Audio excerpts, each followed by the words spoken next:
Kuna wengine wameshika Biblia tu, hawana elimu nazo.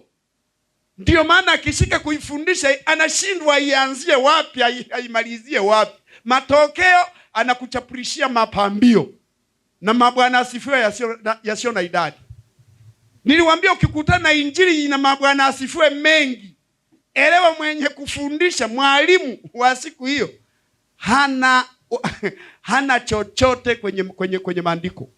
Kwa hiyo lazima aendeshe tu maibada ya mabwana nini? Maana hana chochote kwenye Biblia. Hana. Kwa hiyo utakuta anakuchapurishia tu masaa yote mpaka muda ufanye nini? Anakuchapurishia tu hayo mabwana asifiwe. Bwana asifiwe. Bwana asifiwe sana. Bwana asifiwe. Bwana. Yaani mpaka sauti inagoma kwa mabwana nini tu. Hana chochote. Bwana asifiwe. Kaa kwangu nikakuangalia, je, unaniangalia?